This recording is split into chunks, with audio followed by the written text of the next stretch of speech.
Yeah, I don't know if you know more about the format than I do, but as I sort of gathered, there hasn't been a great deal of structuring as to what these specific groups are going to be.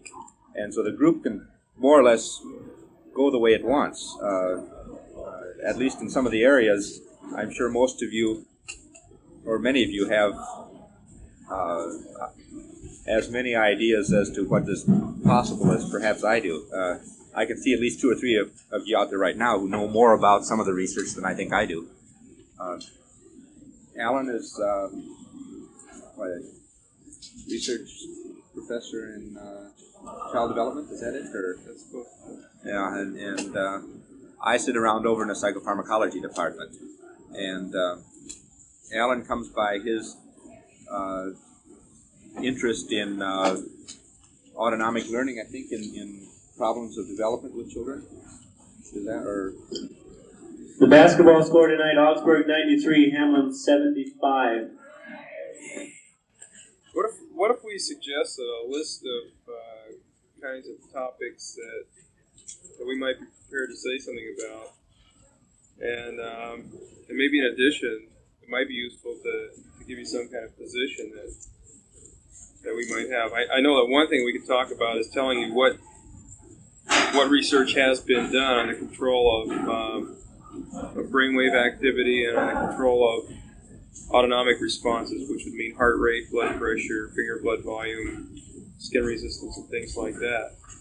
We could sort of tell you the state of the art at this time, and we could tell you how psychologists at least go about trying to train humans to control these processes, describe an experimental format, tell you how we go about doing it.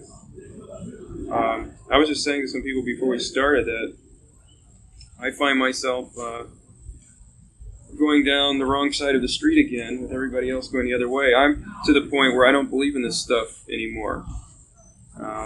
Starting in 1964, I started trying to train college students to control their heart rate. And it's not that I don't believe that it can be done. I guess what I believe is that it's very hard. It's very hard to get what we call transfer, which means when the person leaves your lab, can he control his heart any better than he could before he came in, other than the kind of superficial thing of learning to relax his gross skeletal musculature.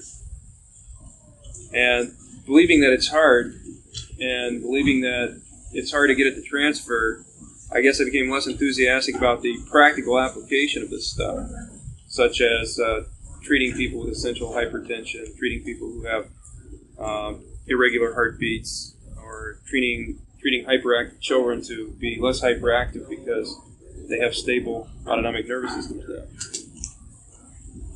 And you're sort of just coming up the street the right way. Well, there are some people over in psychopharmacology I think would disagree with that, but I'm going in the wrong direction too as far as a psychologist is concerned, because I'm interested in the one thing that no other psychology seems to be interested in. I'm interested in consciousness. And I'm interested in it for a lot of reasons, partly that have nothing to do with psychology, but partly because I think that until we begin to develop some concepts with which to deal with or handle the topic of consciousness or the concept of consciousness, we're not going to be able to explain or handle on any kind of meaningful basis any of the experiences that would be included under altered states of consciousness. In other words, we could predict the conditions under which a person might take a drug, but we're going to find ourselves in the end on certain drugs saying that the guy takes it because he likes it, and without having any way of defining why he likes it, because why he likes it is in his head.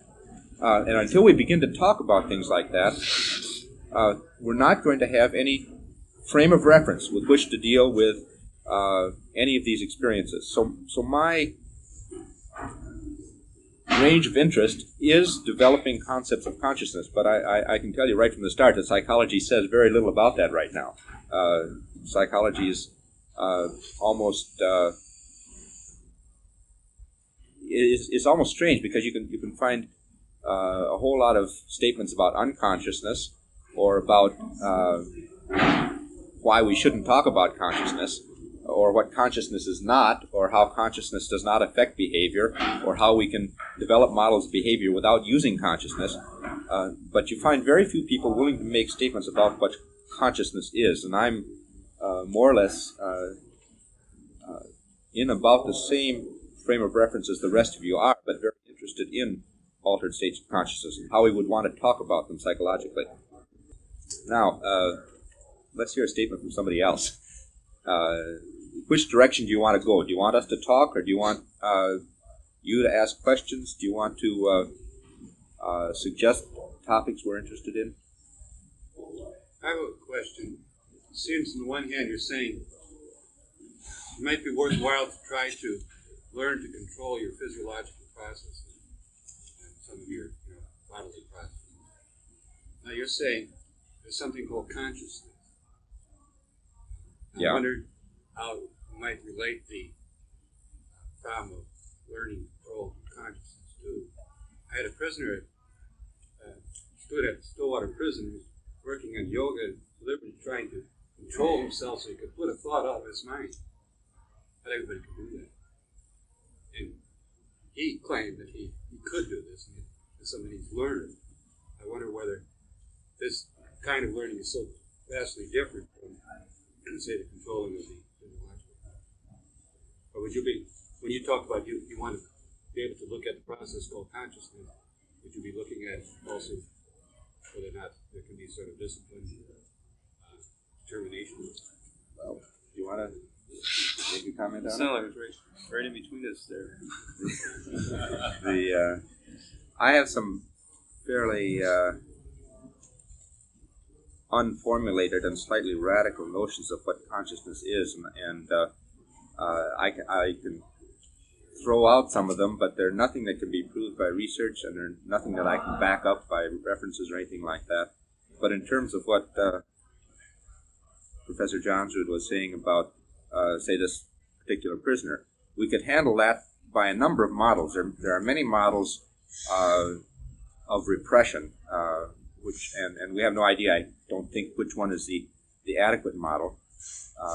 But in terms of, we know, for instance, that avoidance learning can take place, and that it tends to move up in the hierarchy, and that avoiding an act, if it creates anxiety, can move up to the point where you avoid the thought about the act. We don't know, but it's a model that people propose for for pushing something, keeping something out of consciousness. Another model that can be used for that is we know that there's a monitoring of what data is available to consciousness by presumably something like the reticular activating system or some pre-conscious filtering of data. Examples of this, for instance, is the person who lives near a railroad track and sleeps through the night every night, and all of a sudden, in the middle of the night, wakes up and says, "What was that?" And of course, what happens is that the 12 o'clock train didn't go by, and he heard nothing. Now, and he's sleeping through this, and he's not conscious of any of this. He's never conscious of the train, but he is conscious when something out of the ordinary happens. What this implies is that there is a continual monitoring of, I presume, both at least sensory data and possibly also memory data, and that this monitoring on the basis of certain criteria, which may be a very elementary form of relevance, or maybe a degree of anxiety that the event provokes, can filter out prior to conscious awareness and prevent something from entering into consciousness. So we do have models of how these could be used to systematically keep something out of consciousness. The first model is the learning model. The second one isn't a learning model, and we don't know how to use the second one. Neither one of them, I think, relate to what your gentleman is doing, though. I don't know how. I don't know what he's doing either, but he's claiming that he can do this with his consciousness. It seems to me that he's. Well, he's got it licked right there, because the one thing that my training clinical psychology, one thing you find with obsessive patients is that the problem is, if I tell you don't think about an ice cream cone, you're going to do it. And once you get yourself, yes, be happy to. If I suggest you don't think about an ice cream cone, you have no choice but to think about an ice cream cone almost. And what happens with obsessive patients, they're afraid they're going to have the obsessive thought, and it keeps coming back at them. One treatment of obsessive thoughts is, in fact, to make the patient think that thought. For example, if you had an obsessive thought about killing a child of yours, I could have you think about not just killing that child, but grinding them up over and over and over, the bloodiest thing you could imagine. And I would feel fairly confident that you would be cured of that particular obsession in short order, probably one session. The idea being that it's your fear of having the thought that keeps you from not having the thought. If that was right. And if your friend believes that he can do this, he can do it. Right there, he's made it. Now, that's no explanation of why, if you believe you can do something, you can do it, is something I don't really know. Mm-hmm. I've heard about a yogi who can control his autonomic functions. Mm-hmm. They're studying him, I think, at the Menninger Clinic. Mm-hmm. And do you know anything about that? Could you elaborate on that? There have been, starting in 1948, there have been some fairly interesting studies with Eastern folks. And a number of things have been discovered. One is they do have quite a bit of control over their autonomic nervous system. Unlike what was originally thought, they are not able to stop their hearts or even have them beat as slowly as was originally reported. What turns out to be the case, if you monitor these with good amplifiers, you'll find that their heart is beating not as strongly as usual, and also there's some interference from muscle activity in the chest, so that if you just tried to hear it, you'd have a hard time. But Eastern people can do this. They go a little further than that, actually. Swami Rama throws this into, what is it, fibrillation? Atrial fibrillation. It beats very weakly at about 300 beats per minute. Flutters. Yeah, atrial flutter actually is better, yeah. And he does this apparently by tensing up the muscles of his diaphragm very tightly and pressing the heart. I don't think there's anything mystical about those things. Although, George, am I right that he is making statements about that they're going into telekinesis? He doesn't say whether or not he's succeeding in telekinesis. He makes these vague implications that he is, but all he'll say is that they're doing research in telekinesis now. He does say that they've definitely gone as far as having him hooked up to a large number of electrophysiological measures and to lowers blood pressure and heart rate, breathing rate, and the scientist monitoring the equipment will say the Swami's dead, and that he will then speak up and say the Swami's not dead.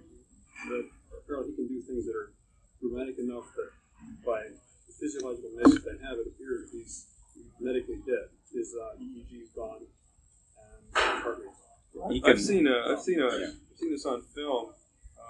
So I haven't monitored a person myself, but I've watched the monitors on film. It's very convincing. They can do it. You can, any of you, I could have you in 2 minutes doing anything you want with your heart rate within normal limits. I mean, I could teach you all to slow your heart rate down or speed it up or make it more variable or less variable simply by teaching you ways to breathe differently and ways to deal with your skeletal musculature. But that's kind of, it's hard to go beyond that, and it's hard to accomplish the shift where you're back to breathing regularly and driving your heart around by will. One question I have, when the yogis are able to alter their physiological stasis rate, do you know offhand whether or not they are consciously focusing on the processes they're controlling, or are they doing it by circuitous things like controlling the heart by altering the diaphragm muscles, controlling blood pressure by altering the breathing, things like that? Are they doing it by some kind of peripheral mechanism, or are they able to consciously control, say, the muscles that control the dynamic of blood vessels? there's a problem even with that question, in that I don't really think it is cheating that there are changes in muscle tension and respiration that are concomitant with changes in heart rate and vice versa, because the body is pretty much tied together. Yeah, I don't think it's cheating. I'd just like to know I think that whether or not you can get conscious control over every particular muscle in your body. I know they can change your blood pressure and heart rate. Do you know the Hefferline studies? Or this guy named Basmajian? These are fantastic and kind of controlled studies. And they also will let me give my bias about this. Being a American psychologist, I would do things with meters and stuff like that rather than teaching meditation. This guy, let me tell you first a study that's, I think, illustrative. Man's name is Hefferline, is trying to train subjects to give voluntarily a tiny muscle twitch in the thumb. He had 4 groups of subjects. One group of subjects, he said, I'm not going to tell you anything. He put dummy electrodes all over them so that they wouldn't know what he was monitoring. You try to do this thing, and if you're doing it, a little light will come on. I'm not going to tell you what it is, and you just try to do it. The second group he told, I want you to do this thing, and here's a clue. It has to do with your body. And it's something like that. Try to control some aspect. I'm not going to tell you what. The third group, he said, I want you to do this thing, and here's a clue. It's a thumb twitch on this thumb. The fourth group, he told, I want you to do this thing, and I'm going to give you 2 clues. It's a thumb twitch, and here's an oscilloscope that will show you the muscle activity from the thumb, and will show you what the criterion thumb twitch is, and will show you what you do, and so you can see how well you're doing.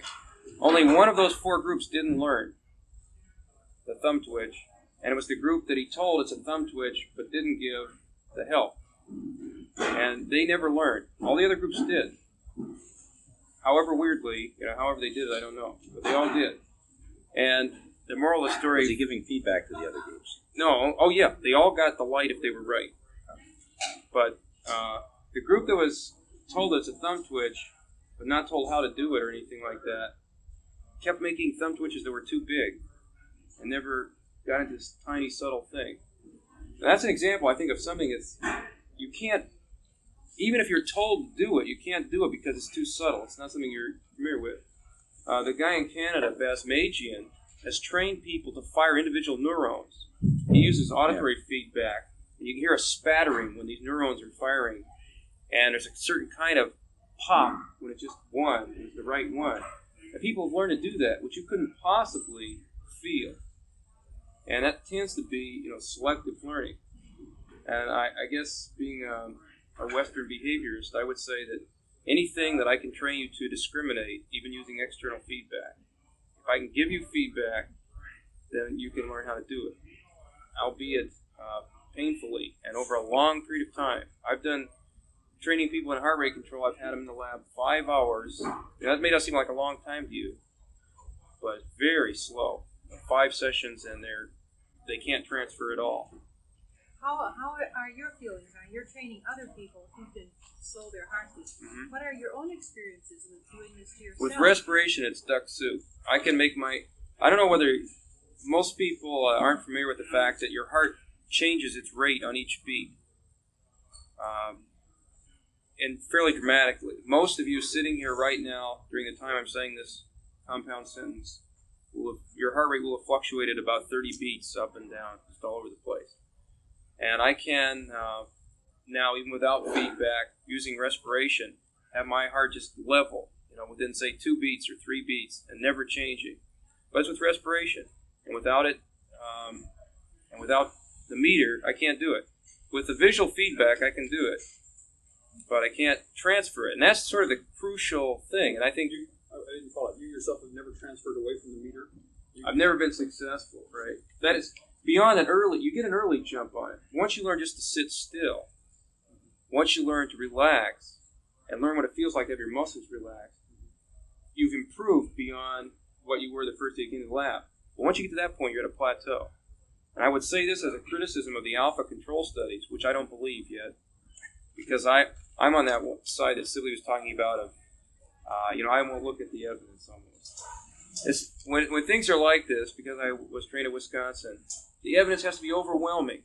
And the way I explain the alpha control stuff is, people come in, they're unrelaxed in a lab, they're not adapted to it, it's a strange situation, they move and so forth. You train them to relax. Over the course of the first session, you get fantastic changes in alpha. With or without feedback, I might add. Give them dummy feedback. Have a light come on when you're doing alpha, have a light come on randomly. Those people do just as good as the ones who have a light come on when it's alpha. So the crucial thing is that this growth, this learning has to continue to improve over sessions. And you have to get to the point where you can do alpha when you don't have any feedback. Well, you have to also, I think, just differential conditioning to produce produce alpha, don't produce alpha, and so forth. I missed the first part of this. Does everybody know what alpha Explain is? the word alpha. Thank you. That means, refers to a brainwave frequency of between 8 and 13 cycles per second. Usually when you're sitting, I can produce alpha right now, a lot of it. And I don't think it's because I've spent a lot of time meditating or for mystical reasons, but because I've sat and watched my polygraph, and I know what it feels like to do it. Well, I went through this without any help and without any knowledge. Mm-hmm. I did it because I had I've had the brain surgery now. I don't have to do it anymore. Mm-hmm. My heart used to go completely out of control. It would beat 3 beats and stop on 2. And sometimes it would go down to as low as 60 beats, which is pretty low, and then it would get down as low as 50. Then I took nitroglycerin, and I decided that it could be controlled. And I began counting my heartbeats per minute until I got it to 72, and I stopped with it. Well, since the brain surgery, I haven't needed to do it, but I can still do it. So I was merely counting my heartbeat by a clock until I got it, so that when I decided it was to be 72, it would be 72. You think you can still do that? Yes. I'd be tickled to have you come to my lab and I'd love to come in and try. I haven't tried it for a I think, long have we talked on the telephone? What? Have we ever talked on the telephone? My name's Alan Stroh. I had a conversation with someone about a year ago. I'd be happy to have you come over. I would be glad to come over and why don't try we- some of the other things that I why don't we know talk that can afterward? be done simply by knowing in your brain that you can do. I would love to come in. I wouldn't mind. I'll tell you an interesting study. Well, it's not really. It's a part of a This, study. in my case, was a necessity. It wasn't a joke or anything. It Sure. wasn't an In experiment. fact, I had to. one point that I'd make: the best cases I know, demonstrations of heart rate control, are with clinical patients who are well motivated to learn and are willing to stay to work on it hours and hours and hours, and they do better than sophomores who are getting points for their psychology grade. We had a control group in one of our experiments in which they were given false feedback as they were watching someone else's heart rate, actually, but they're in here trying to control their heart rate. And when you asked them afterwards, most of them said, I really learned how to do that. And went off into the world telling their friends they learned how to do it. And so the problem is, see, their partner, who was getting feedback, was learning how to do it. So, in fact, you were seeing the response before your eyes, a gradual learning. And so it looked like you were learning, and you're here trying things, and that works, so you try it again. It's getting better, and you keep trying it. But monitoring their heart rate showed that, in fact, they weren't learning at all. That, I think, is cause for skepticism, a great deal of it. I don't think it's going to be as easy as people would have you believe, except by using the things that... The reason I think you use respiration, see, is that... Notice the modeling after Sibley. I said C. The reason you can use respiration is because you can discriminate it. You're used to knowing when you're breathing. You know you're panting because you just ran up the stairs and you can feel it. Well, you could feel your heart, even right in your chest. If you really concentrated on it, and I gave you some training, you could feel your heart beating. In fact, if I lay you on a thing called a ballistic cardiogram graph table, every time your heart beats, this delicate table moves enough that I can get a pin writing just from the force of your heartbeat. So I could teach you that. That brings to mind another study. A man named Lazina, a Russian, was the first guy to train blood volume control of the fingers. And the way he did it, he tried and tried and tried. He couldn't train people to control the blood in their fingers for a long time with great diligence. Then he started putting something around the finger. He put it in a glass container so that you could feel the throbbing. And he gradually lessened the amount of pressure to force you to make more and more subtle discrimination till you could feel the blood in your fingers, and then the people learned. Again, that's the sort of Western approach to it, not Eastern. And maybe the Eastern approach works better. They seem to do real well. But if I were going to train you, that's inefficient, though. I mean, it takes a lifetime, yeah. doesn't it? Yeah, when you talk about the difficulty of getting heart rate control to transfer out of the lab, have people systematically worked with that kind of feeding technique of not enough. Gradually reducing the amount of feedback people get and teaching them to attend to their heart rate rather than attend to the meter. And once they learn to do it by looking at the meter, they gradually get rid of the meter and teach them to attend to their heart rate. Not nearly enough. Like that's the direction I think it should go. Yeah, that's where you can really facilitate the Eastern technique of teaching people to do exactly the same thing. Sure. But teaching it to them in a week rather than... That's your point, exactly, isn't it? Yeah, I basically feel that most of what can be done in yoga, except for some of the deep meditational states, if they really exist, could be done very efficiently by basic feedback methods. I was just thinking about your heart bit. I'm almost always, if I want to be, can make myself conscious of my heartbeat. Sure. I mean, right now I can feel it in my hand. Basically because you can. It's, to me, the other thing is amazing. That is how, for some reason in our society, maybe very young, we're taught, not like our bodies or something like that. But I would say about 50% of the college students that I ran in my experiments couldn't breathe with a respiration simulator. This is a machine that sounds just like respiration, and I tell them breathe in synchrony with it. And they couldn't because they were so unfamiliar with their own respiration, they couldn't even discriminate their own respiration, which is gross. They could be trained, most of them. About 10% of them couldn't learn to even control their breathing. So we got a long ways to go, and I would think this would be, sort of useful apart from curing the world of its ills to acquaint Americans with their bodies again. That would be all right if you just did that. What did you do in working with hyperactive children?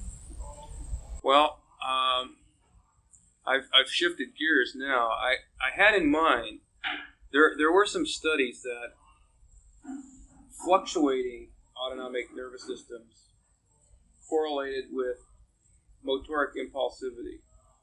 And in fact, there were even some studies with cats in which they stretched the carotid artery and the aortic arch. Those are the big arteries leading from the heart. And they had the cats in a reaction time experiment and found that reaction time was slowed by mechanically stretching these arteries. There are stretch receptors on these arteries that respond each time the heart beats. The blood gushes out, and there's a chain of pulses that go to the motor cortex, to be really simple.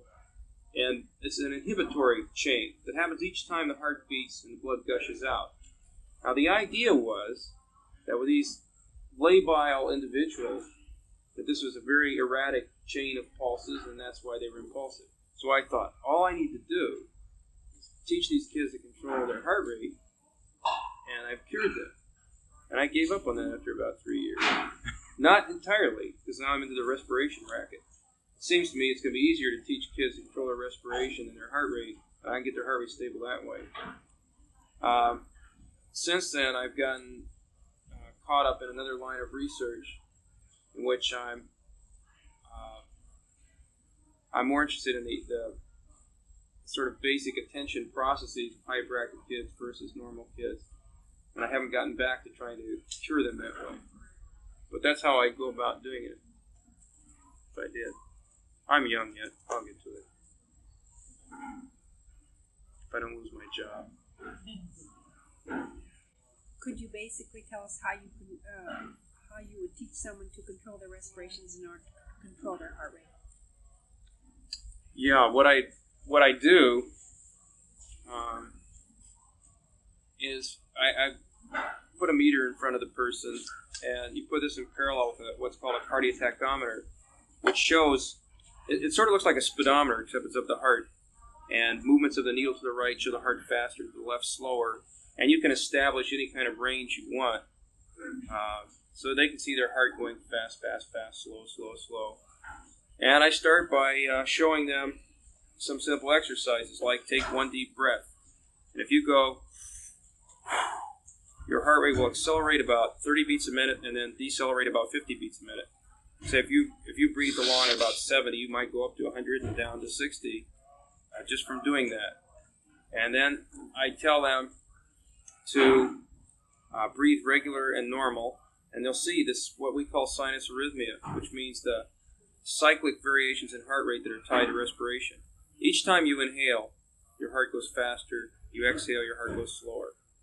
Back and forth.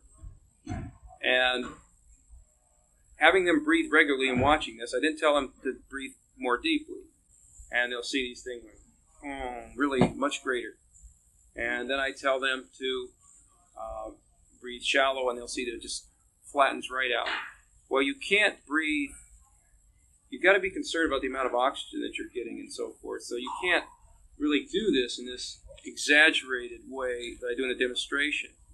But what you find you can do is breathe about 20 times a minute, which is not much faster than normal, and breathe somewhat more shallow than you usually do. And what you've done is you've sort of, your what is called respiratory minute volume, amount of stuff you do in a minute, there's sort of a trade-off between depth and rate. You can have that sort of to be normal, but you've changed these parameters this way, and you can do this for a long period of time, and that's how I sort of go about doing it. Are you teaching your people to have sort of like regular symmetrical breathing, where their inhalation volume is equal to their exhalation? Yeah. One of the one pattern of exercise the yogis use is sort of a series of short gasping inhalations followed by a single long exhalation. And the other way of doing it is a single long inhalation followed by quick short exhalations. I don't remember what the pattern is, but each of those is supposed to change the heart rate fairly dramatically in up or down direction. Yeah, would accelerate it, and you wouldn't do this dramatic drop-off that I described when you take the one deep breath. You got to come over, go into Wickens' lab and hook yourself up and look at it. It's really, you can just mess around with your heart very easily. Do you ever realize, or do you believe that there are people who sleep so deeply that when they wake up in the morning, it takes them a long time to get going? And there are those who breathe, they breathe deeply while they're sleeping. And those people can get right out of bed in the morning and get going. There are two classes of people in that category. There are these people who work fine in the afternoon and evening, but they're no good in the forenoon because they've slept so sound. They just didn't breathe deeply enough. Their blood is low on oxygen, apparently, when they wake up. And it takes them from 2 to 3 hours, but that I don't suppose there's anything to do about it. But I happen to be one of those too, and I have 3 daughters, and 2 of them are that way. We all just breathe so lightly. When we wake up in the morning, it's 2 or 3 hours before we're going to get going, and I know a lot of people like that. I really don't know anything about that. There are people who cycle, and there is evidence that there's variations in the cycling, but it's probably not related to the amount of oxygen. Pardon? It's not related to the fact that they sleep more deeply and don't breathe. Oh, it may be related to the depth of sleep, but the oxygen level is pretty carefully controlled, so it's your oxygen level doesn't vary in your blood. But just as much you can do about being one of these. But can't wake up too. there are temperature cycles that co-vary with activity cycles, and some people apparently peak in the morning and some in the afternoon or evening. there are a lot of Some never do. a lot of the biochemistry isn't a constant thing. The production of blood cells, the production of various hormones, all these things follow more or less regular cycles, which are to a certain extent specific for at least different groups of individuals. Just get up and go in the morning, and I never could. And I don't know how to phrase the question exactly, but are you familiar with Volpe's desensitization and relaxation? Are what you're doing similar? And could you say whether it's your control of breathing? Is this to control anxiety? Could you describe muscle tension and other parts of the nervous system in terms of anxiety? And Well, your relaxation or your breath control the same way? I don't know if this is an answer, but if you gave somebody systematic desensitization, which is the technique of having them focus on muscle groups one by one, tense them, and then relax them so they learn what it feels like. You get them good and relaxed, their heart rate will not only be slower, but it'll be more stable. In fact, an argument can be made almost that heart rate acceleration is almost always muscle tension produced. You can just tense and your heart rate will go up, and you can relax and it'll go down. And so if you train someone to relax and in a way get free from anxiety, because what I mean by relax would be to have the extensor muscles totally quiet. If you're recording EMG, electromyography, you don't see any evidence of muscle tension. They're not going to have these bursts that would drive their heart up, and that would tend to help make you stay stable. I don't know if you were here earlier, that's how I sort of explain this, the honeymoon effect that we have in all these studies, and that bring anybody into the lab the first day, and they all look like they learned a lot. And what I think happened is they relaxed over the course of the hour. They're now giving a lot of alpha, and their heart rates are nice and stable and regular, and it looks fine. And what you want to avoid is a control group. Because if you have a control group, you'll find out that they really didn't learn as much as... They didn't really learn from your technique specifically.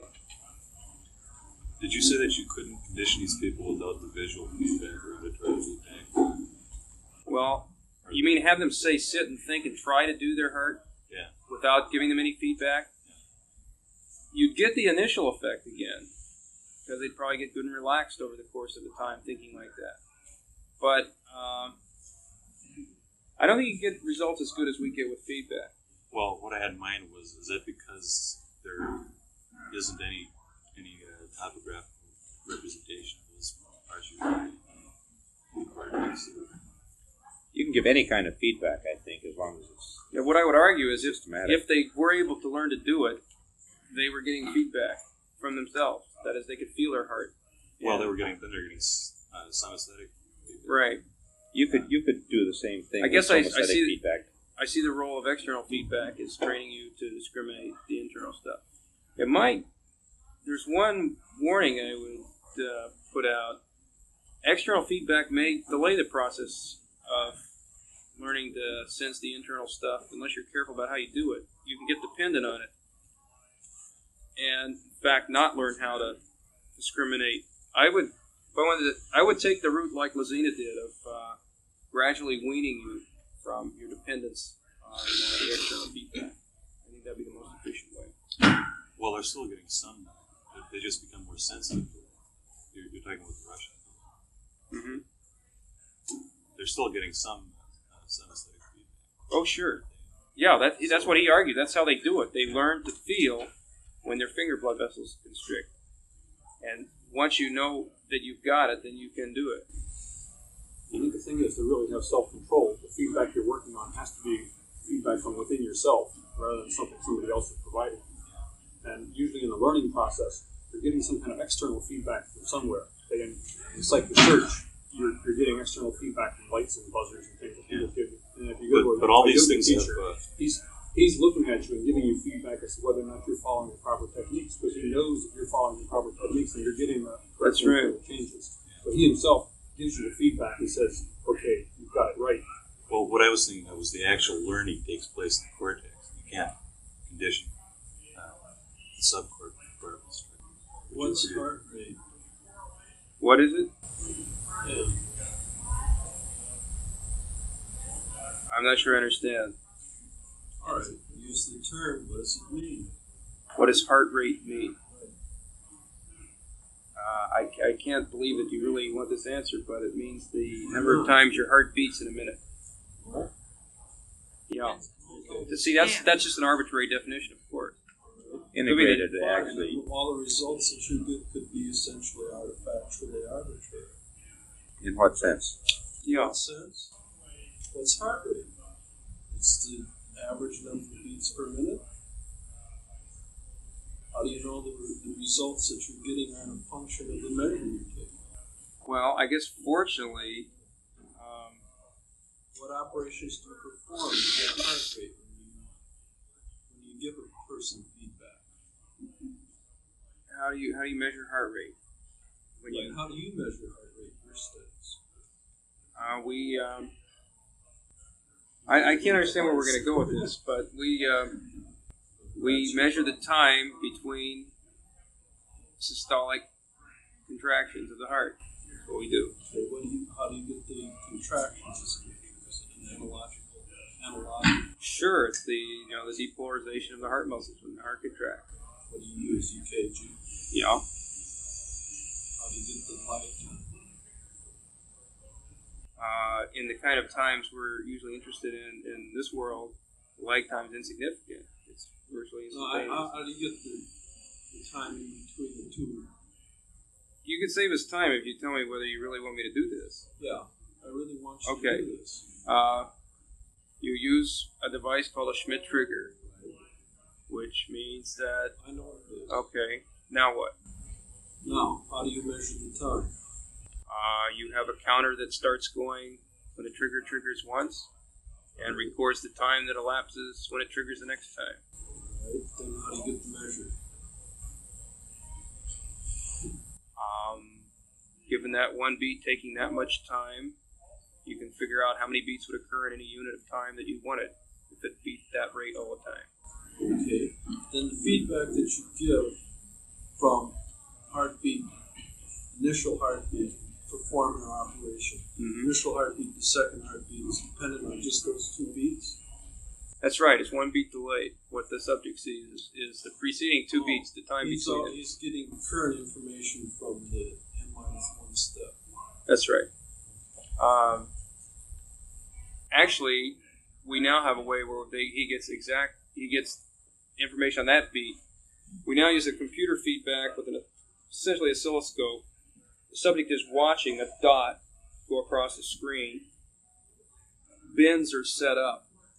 If this dot is moving at a rate that's known, you tell him, I want you to fill up this bin here, right in the middle. That'd be stable heart.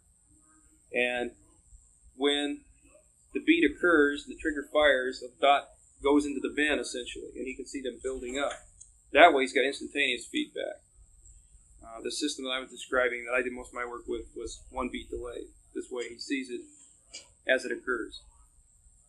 You're not really getting voluntary control of these involuntary processes. All the effects are indirect. Like if you, Who knows? Yeah, that's hard to say. And I don't know what it would mean by direct and indirect. Really. well, what I'm saying is like the subject may have control over some muscle, like he tense his arms, make his heart beat faster, but that's not really a direct. There's no impulses feeding into the nerve that goes to the heart. Yes, maybe there is. And there has to be. That's what I meant before about not being cheating. The vagus nerve determines heart rate, essentially. And the way it does it is there's a chain of pulses that slow the heart. The heart only works that way. It just would beat wildly, except that there's this nervous chain of pulses that says, slow down, slow down, slow down. But there is no... But that always has to be. When you tense your muscles, the vagus nerve doesn't reflex, send... But the vagus nerve doesn't send so many pulses down. It always works the same. Can they tense their muscles and slow it down? That would be tough. But we did a study, and with all this fancy apparatus, looked at something that you'd have a hard time looking at without the fancy apparatus.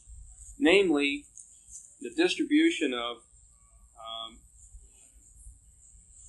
P versus QRS time intervals. That is very simple, actually, which it means if you look at an EKG, some of you all have seen this, you see a little bump, then a space, and a big bump. The little bump is atrial contraction. That's the blood going from the atria into the ventricles. And then the big bump is the ventricles. Well,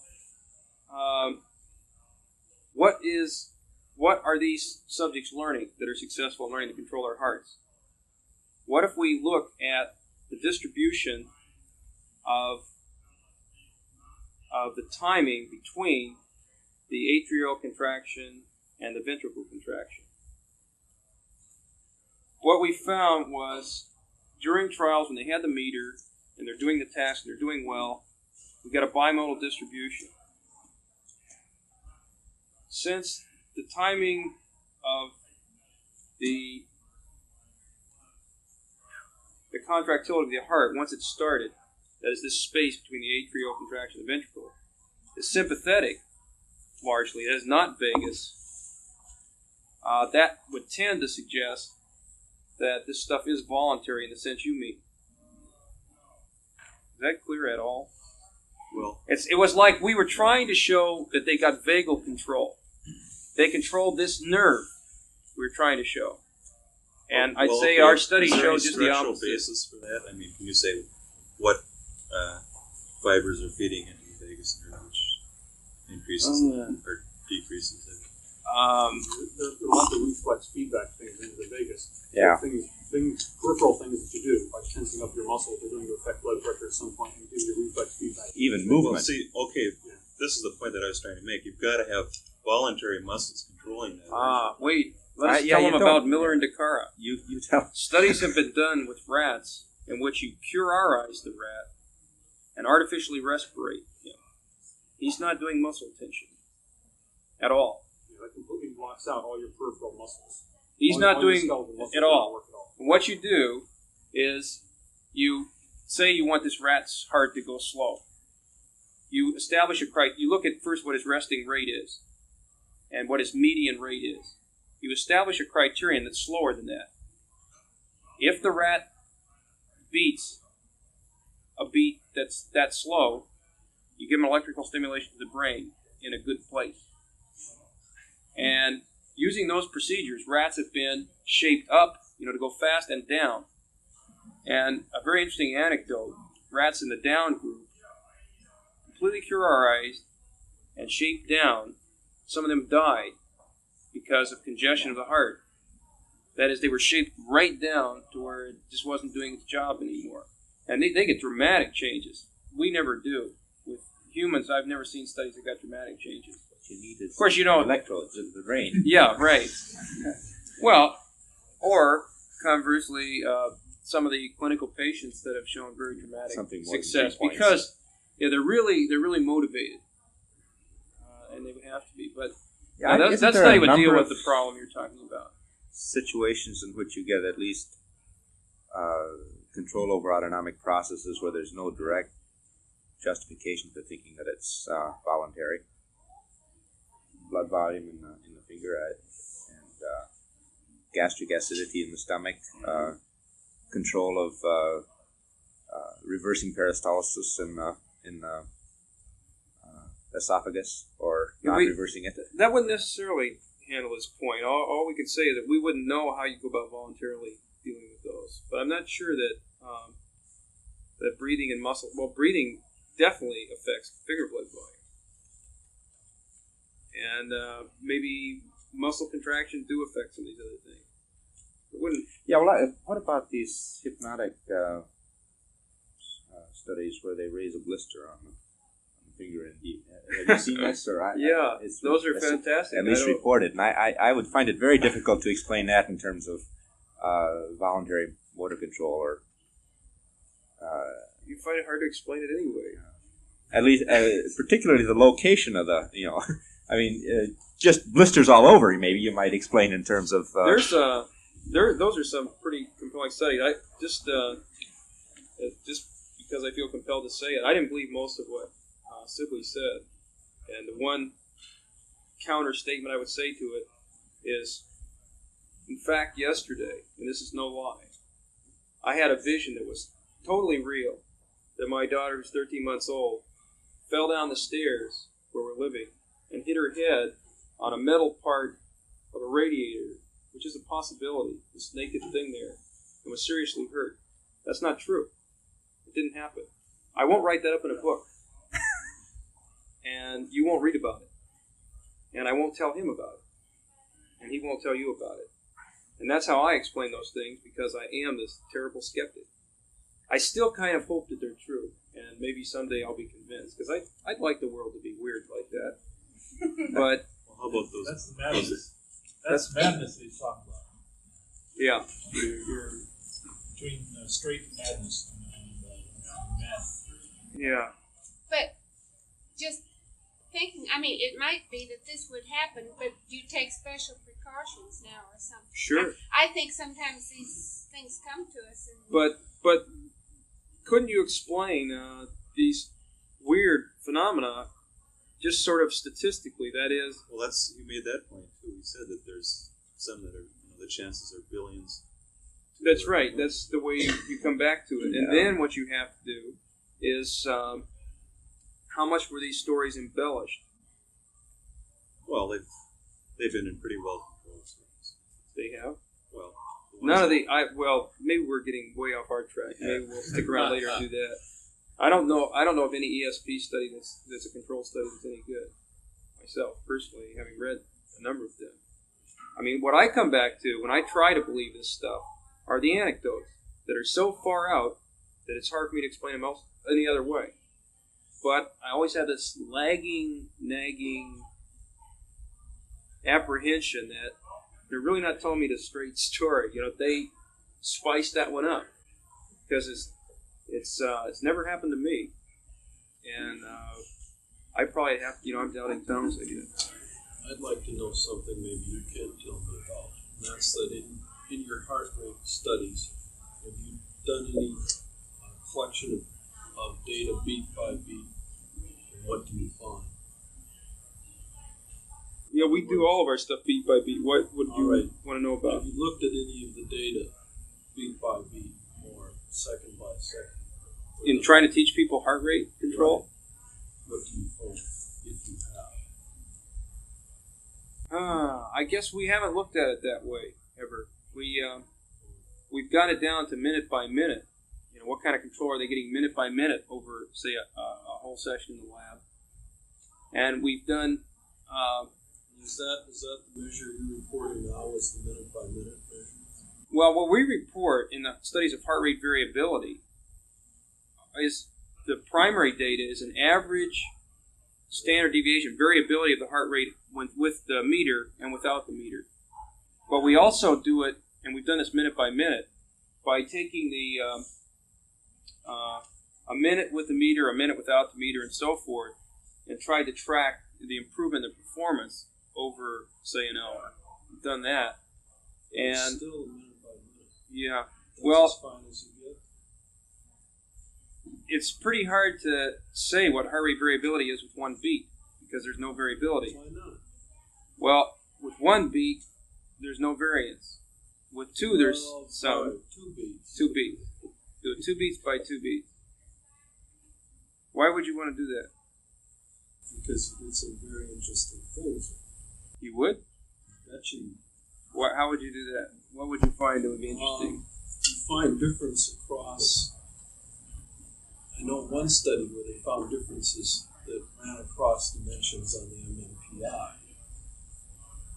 I don't know what you're talking about. Minnesota multiphasic. I know that, but I mean, I don't understand. What's this study? What did it do? All right, they took a group of people. One group was high in psychopathic deviancy. Okay. I don't know the exact figures. All the rest of the group. They did it second by second heart rate. This is heart rate conditioning study. Heart rate essentially reaction to one drug of electricity. Oh, sure. I know what you're talking about. Yeah. That's Yeah, you're saying they looked at the heart rate response pattern and like look at recovery time, look at the beat by beat pattern, found that was different for those patients versus other people. That's right. Yeah, that's not a heart rate control study.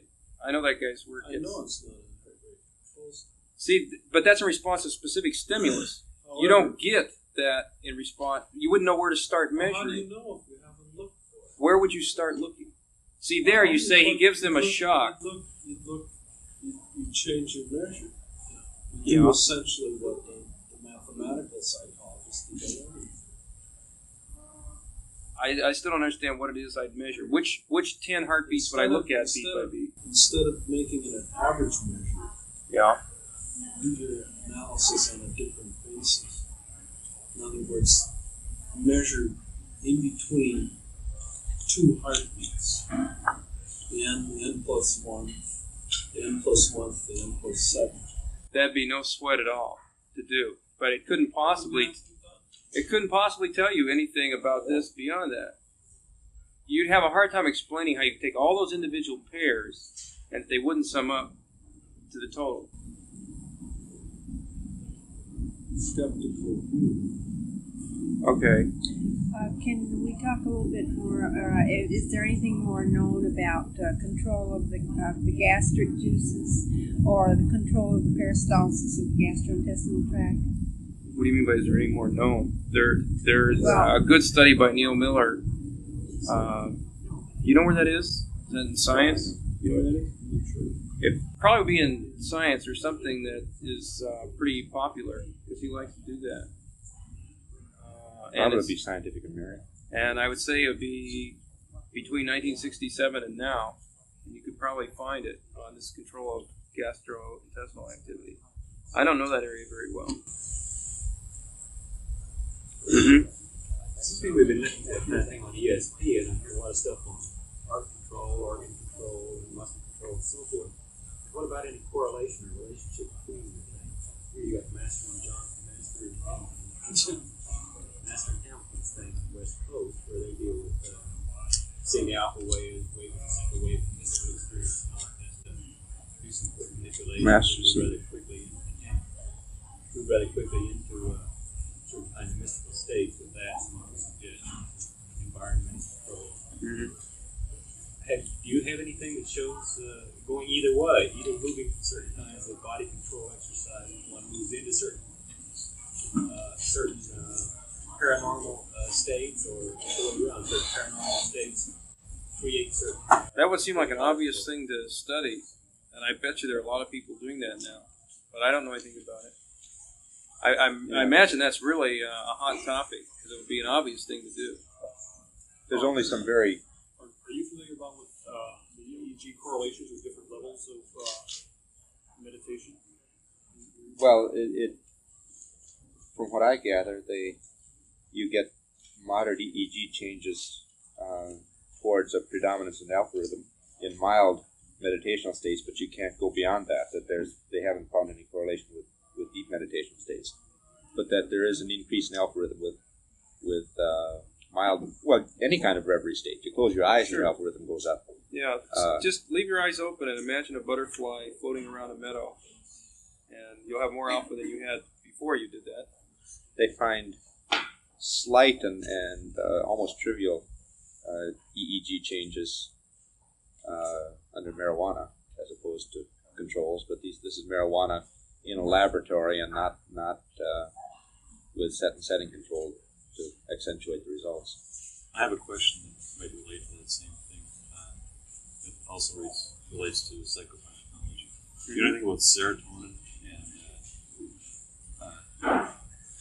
And it seems to me that it seems to be involved in certain psychotic states, and it's the metabolic systems that it's involved in is also probably upset during LSD and old. That's the rumor. That's the rumor. Yeah, there's that might turn out to be true. Each of those things might. There's not very good data on what LSD does. I could tell you a couple of studies that I don't really know whether I believe or not. Well, you said you were in Wisconsin. Yeah. You must know Woolsey, I think his name is, the guy who did these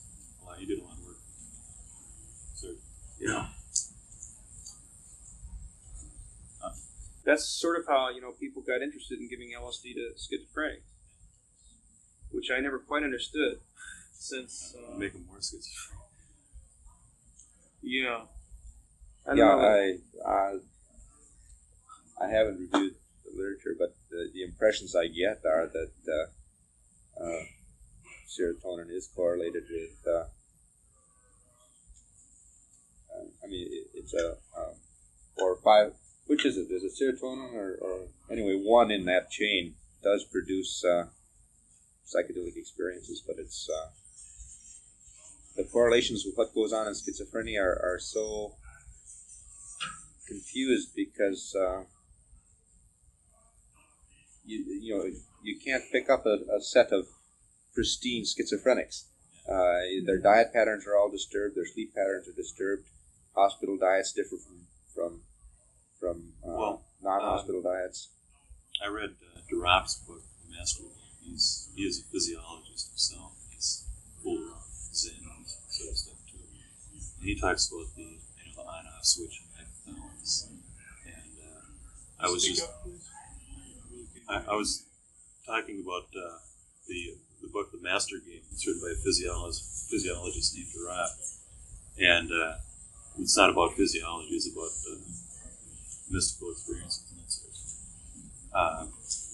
I was wondering, it seems, there's a lot of circumstantial evidence which would implicate these the limbic system in serotonin levels in these kind of experiences. It seems, I don't know, it's just a hypothesis that you might have seen. I wouldn't disbelieve it.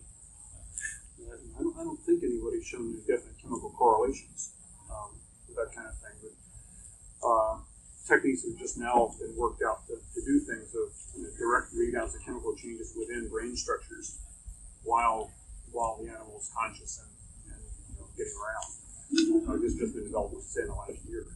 So I generally believe from more acute preparations that when you give acid, that serotonin is blocked, that it normally serves an inhibitory function in the brain. When you give acid, the inhibitor is blocked, so you get a lot more stimulation input coming into the brain. So everything's perceived a little bit different because your neural mechanisms for filtering out information and input are not functioning. So you get a little bit. That's better.